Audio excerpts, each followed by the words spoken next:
Jurgen, first of all, there's been reports out of Portugal that Jota could miss the World Cup. Can you bring us up to speed on exactly how serious his injury is? And also the fact that you're playing Monday, Wednesday, Saturday, what problems does that create for you in terms of looking after your players? Well, for someone like Andy Robertson, for instance, just back from injury, played 99 minutes at the weekend. Yeah, really not good news. With Diogo, yes, he will miss the World Cup. Pretty serious injury in the muscle, calf muscle, and now we have to. The recovery starts, or the process starts. Let me say like this. And yeah, so that's it pretty much. So that's the first diagnosis, which was pretty clear, and all the rest will now follow in the next few days. So very sad news for the boy, for us of course as well, for Portugal, for everybody. So yeah, that's it. Yeah, you're right. We need to have a look at that. And in general, we always try, and if we can consider it line-wise, then we will do that. So we see how the boys feel today when they come in. It's now second day after the game, and same moment -1 intense period. We are used to intense periods, so it's not the biggest difference, but it's clear. Full energy will be required again against West Ham in a good moment. We have to say they're just. They have a similar start to the season like we had, I would say, but since then they found their way back and are a really strong side. Just to clarify with Diogo, does he need an operation? No. David Moyes said he hopes you are in the dugout tomorrow night. So part of this job is you want to play against the best, compete against them, and Jurgen is up there with them all. Do you know yet whether you're going to face a touchline ban, and do you agree with David Moyes as well when he says, look, anyone who's in that kind of situation would effectively feel the same? He says we have great respect for referees and the work they have to do. I hope in their way they will understand that for 90 minutes and a bit longer we might lose our heads a little bit. I think I will be there tomorrow because it's nothing really happened yet, but I don't think that something will happen tomorrow, to be honest, a few hours before the game. I know where David is coming from. Yeah, that's clear. I still think I should have dealt differently with the situation, which I actually do usually. I explained it after the game. In this moment you could not bring me in this mood, no chance.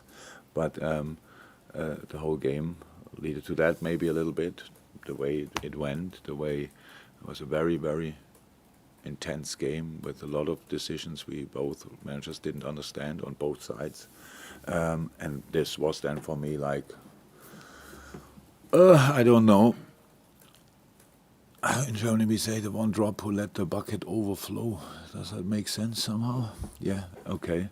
The straw that broke the camel's back. Sorry again? The straw that broke the camel's back. Oh, okay, yeah. Good. I'm not sure I can use that because I still don't understand it. But no, I promise that I'm not happy with my reaction. But it's again, that's the way it was, and everybody saw it. I was sitting after the game in the office of Anthony Taylor and spoke about completely calm about all the situations and how he saw the game and how I saw the game, and it was a completely calm discussion. And but anyway, that's the situation. I got a red card, and now we wait for the process, pretty much. And clearly, it was a great win on Sunday. Absolutely. There has been fallout after it, though. Has that overshadowed the win at all? Because it should not, but I'm just thinking it appears that the relationship between the two clubs is maybe fractured, and I wondered where you see responsibility for trying to improve it. I'm not sure we have to be best friends with other clubs, to be honest, but I don't think anybody wants to be best friends with us, to be honest. Never heard about that, at least. There's no completely normal competition. But apart from that, again, it started here with a question and answered it, and then all the rest was made of it, and I cannot I know what I thought when I said it, and I thought I have put it all in perspective and said all how much I respect everything what they are doing, and then at the end, obviously, it was still not right for some. But I think the most important thing, I thought, as a club, as a team, together with our supporters, we showed an incredible performance on Sunday. Incredible performance. Yes, and if then something happens, if one guy throws a coin, then it's one fan, I think, and it's a massive mistake, definitely, and will get punished. And after the game, if something happens there, it's one supporter or maybe two supporters and not all of them. And I think that's true. It looks like it gets overshadowed because it was an absolute brilliant performance against an incredibly strong side in a super intense game. I was at situations which I don't want to see in a football game because we have to save the players as well. It's a really important job as well that the referees have. You could see how the game developed. The players always tried a bit more and a bit more and a bit more, and in the end, wow, how can you do that? And that's just not. And it was another game this season which I watched, where it was similar and ended up in red cards for the coaches as well. It was Tottenham. Was it Chelsea? Yeah. We thought as well, watched the game and you thought in front of the television, oh my God, what's going on here? It was super intense. And no excuse. That's not. I don't use that as an excuse for me. It's just that's what was the game.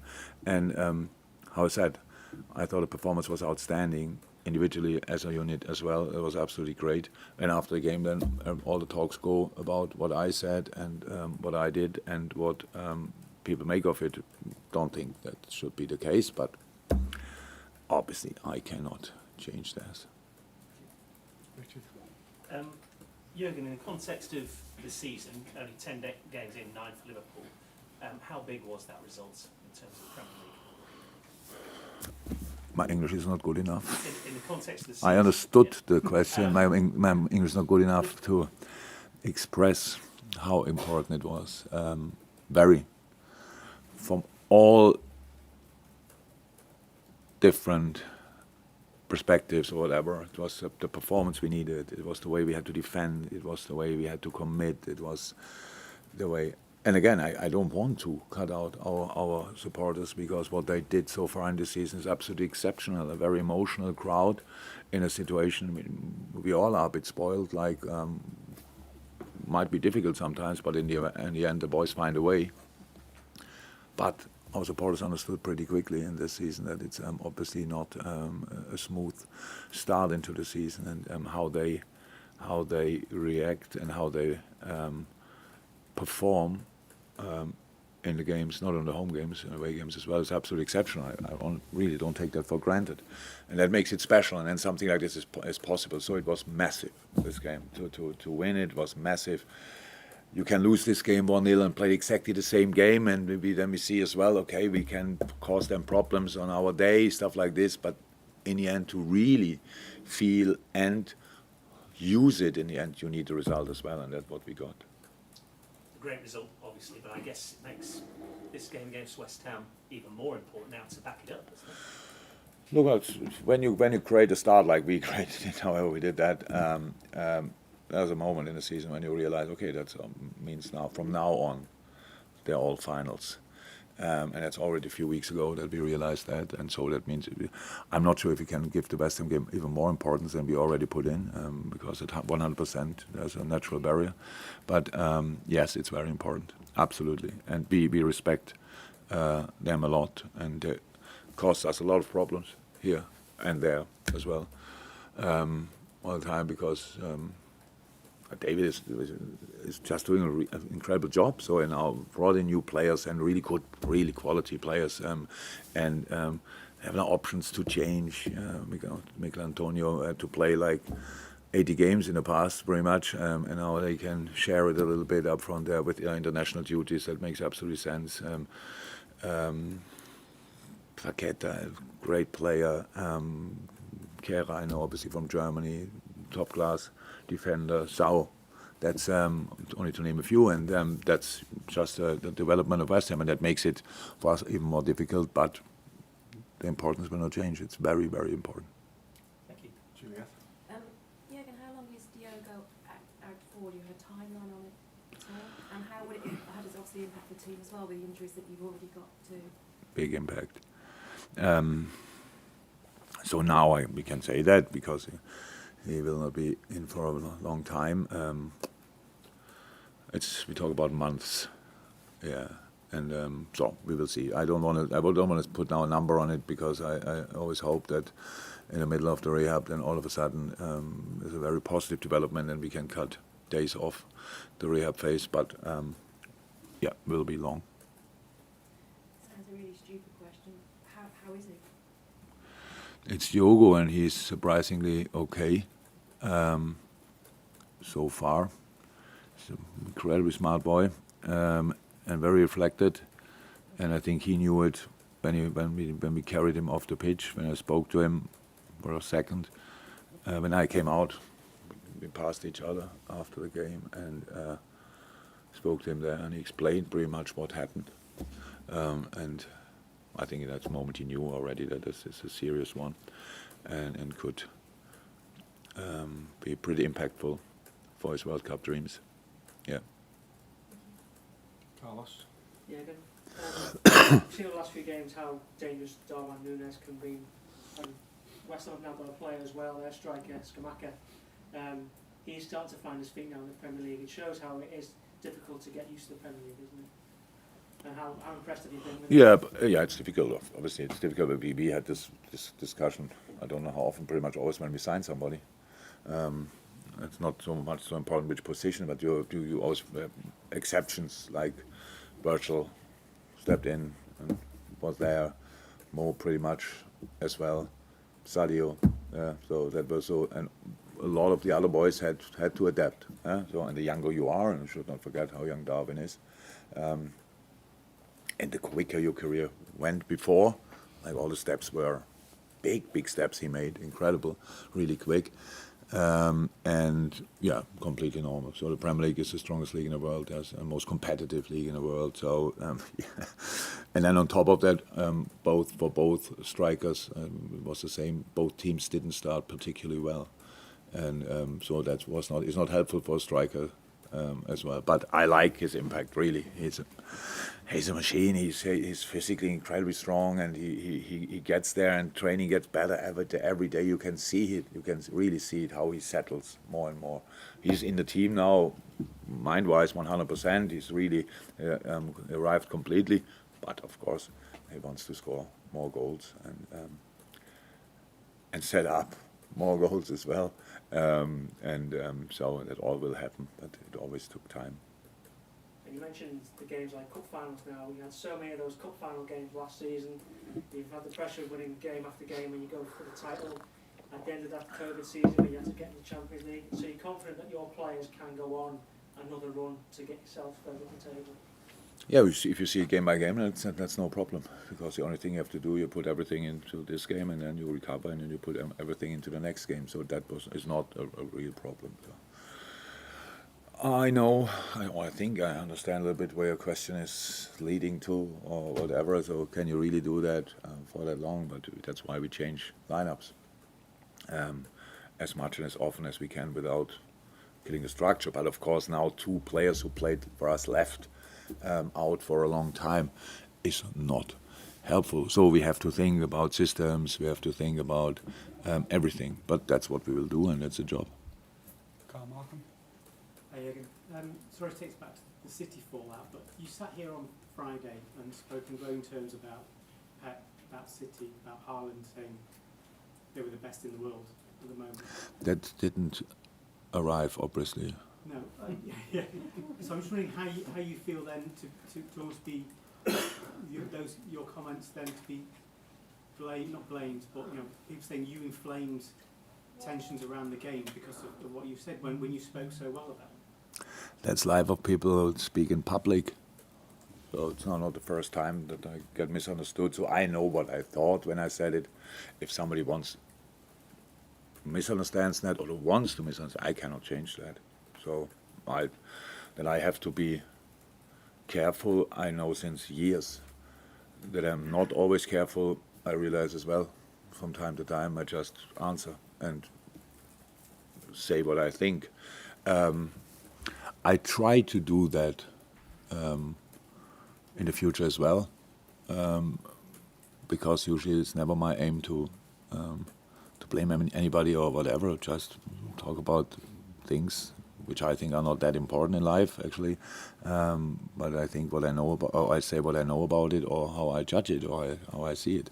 So that's it. I cannot change that. I wasn't. Nothing of the things were made of were my intention, to be honest. And to turn back to all matters then, in terms of other injuries, have you got anybody else who's likely to be coming back in? So I think all the other players who started the game are available again. Curtis was on the bench. That what was clear, we will not bring him on. We just had space, and is in training. Looks really good in training, but needs further training until he's really available. He could be a step closer now after 2 days, but didn't train yesterday, so maybe half a step closer. Oxley is getting closer. Is now yesterday full team training. But that needs time. Was out for a while, and now we have to make sure that he can put all the sessions in his legs which he needs. Naby was now in parts of team training, so it's all slightly different. Ibu not in team training yet, but that's how we knew before. Will not be that long. He will be in the end out maybe for 10 days until he can start training again. So that should. When was it? Was Rangers, Ibu, Rangers. So tomorrow it's a week. Yeah, tomorrow it's a week, and that's then maybe Saturday, whenever he can come, is back in team training. He was not long out, so if he can train fully, he's available.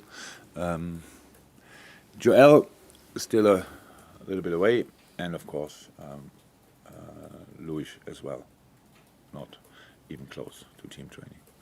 You've got to fit in embargo sections, you said. Kelvin is completely back in team training. So he had a little setback, got a hit on the ankle, so we had to keep him out. But now I think he's ready to play U23s at the weekend, which would be absolutely great. We've had a lot of hands up, so I apologise we can't fit you in, but the two put hands up first, James Pearson and Mark out, and then you have to move on. Yeah, just going on from what Carl said, City claimed yesterday that what you said on Friday was borderline xenophobic. Just wondered what you made of, that's obviously a serious thing to suggest. And also, are you surprised that they still haven't publicly condemned the Hillsborough chanting from the away end on Sunday? This kind of question I would like not to answer. It's not because there's nothing really to say about, but we responded as a club, I think, to that. So I think that's what we had to do. Apart from that, everything what a non-native English speaker could say is would be open to misinterpretation again. I really think there's no reason for that. No, we just reacted as a club, and that's it. Mark? You said earlier on that you don't have to be best friends with every club. That I cannot be. Exactly. But Tell me two clubs who are best friends. look, Find them. the question I'm asking is, do you think there's enough respect between clubs? Of course there's respect. How? Is there enough respect from City to this club? Again, a question a question I can't even answer because I have no idea. You have to ask that people at City. I think that the game was highest intensity. Everyone fought for everything and stuff like this. That's how it should be. To top, come on, you were all brilliantly entertained. That's how football should be. Again, a training game like this would not be possible because I would be there with the whistle all the time and say, no, stop, don't do that, not like this, and all these kind of things. But that was part of this game as well. But apart from that, nothing really to say. Really. Move on to the daily section of the embargo until 10:30 p.m. tonight.